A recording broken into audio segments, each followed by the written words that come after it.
happy it's Good Friday, and this is the day Jesus died for all of our sins. So you know what? Have fun. It's all paid for. You're playing with the house money. Oh, just same way it is. It's tax day, or was. I think AOC should be the candidate. Do you? No. I mean, no, I'm not saying. I mean, like, it's not my job to pick who the candidate is going to be. Oh, it's mine. Yeah. And it's not. It shouldn't be her. Maybe you should talk to the president about that. It shouldn't be her. Bill Maher's recent Oval Office dinner with Trump has definitely flipped the script, and now he's not holding back. Maher has surprisingly praised some of Trump's positive qualities, and predictably, the outrage machine went into overdrive. The usual critics are firing off hit pieces and coming for him hard. But here's the kicker. Maher isn't backing down. He's clapping back with bold, unapologetic responses that are sparking serious conversation and turning heads. This kind of resistance is gaining momentum, especially as people get fed up with cancel culture suppressing real discussion.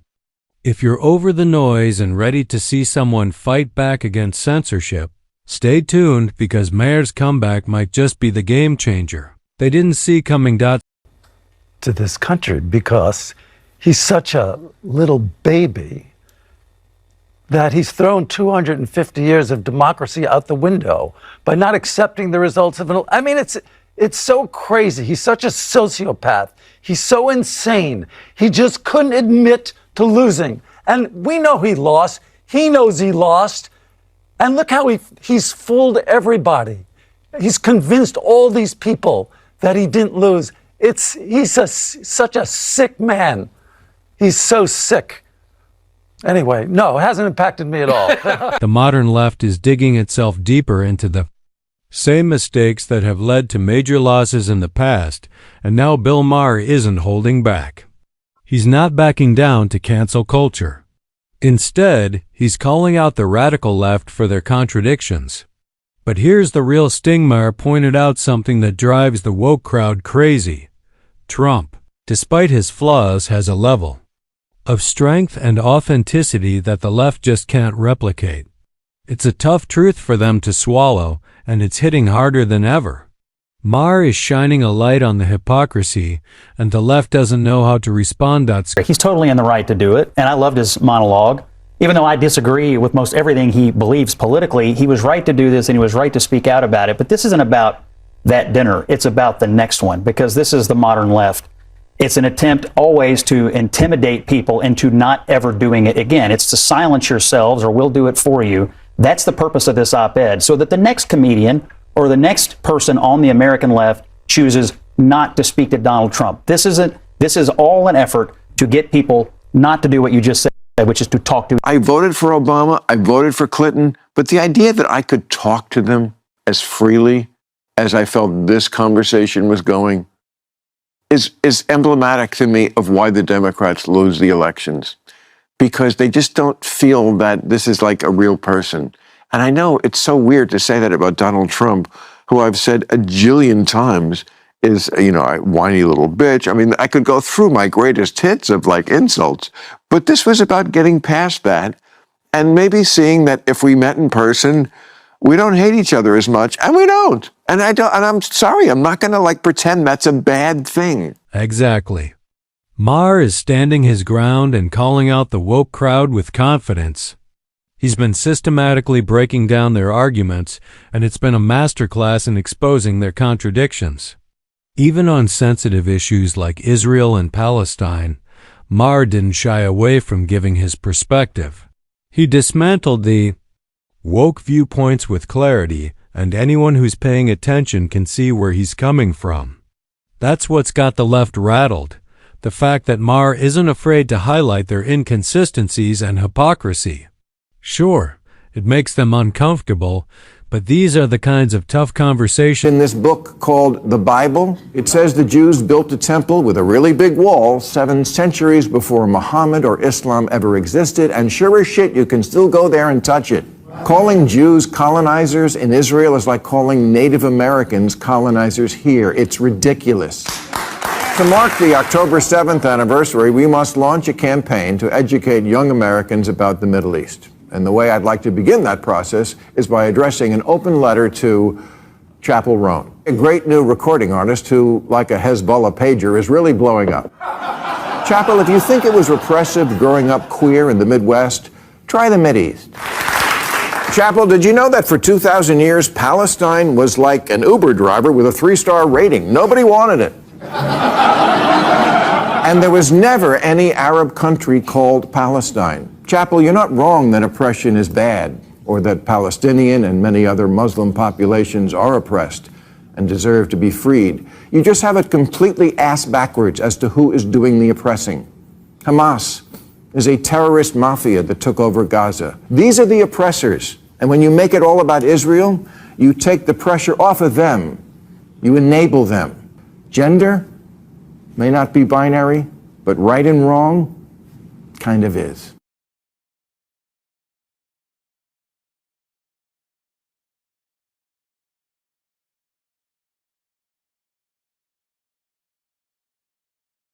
Woke crowd is all too eager to push a narrative without considering the full context. Bill Maher, on the other hand, is simply presenting the truth, and that's what's throwing them off. Israel is truly unique. It occupies the same land, speaks the same language, and practices the same faith it did thousands of years ago. Yet, the woke crowd insists on casting Israel as the villain, completely ignoring these essential historical facts. It's not just misleading, it's outright embarrassing. The lack of honesty and the oversimplified approach to complex issues is what makes this whole debate so frustrating.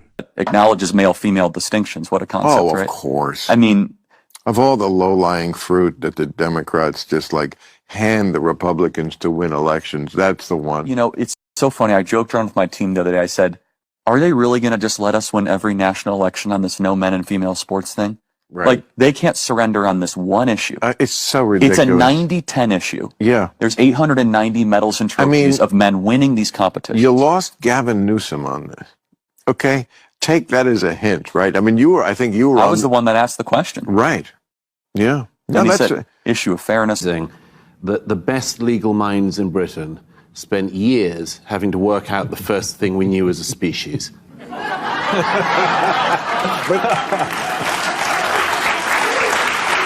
But just to be clear, we're not saying there's not such a thing as trans, right? We're not saying there's not such a thing as someone who is, quote unquote, born in the wrong body. I don't think people get born in the wrong body now. Oh, I do. I do. Yeah. I mean, I think there's a default setting for, like, we should acknowledge that. It's not just every time there's a baby, ooh, who knows what the fuck it is. That's crazy. But there are... Beyond me, yeah. But there are variations. There are variations. Homosexuality. That's right. It's a continuum. And then, you know, but it's how we handle that. That's you know? right. I mean, and I think we would agree that, you know, children, and this is where America is now an outlier country. We're the only country that went full, and I guess Trump was reversing it, but certainly under Biden, who went fully toward that. Like, we don't care what age, kids can self-diagnose themselves. I mean, that to me was going way too far on this. Again, nobody just comes back to the sensible center. Yeah, I mean, to me, the sensible center is that, like, you respect people, you trust parents, you let parents figure out what to do with their kids, and you don't need a bunch of politicians in Washington making decisions about That is not the Democratic position, at least here in California. Well, that's my position. I'm good. Yeah. Good.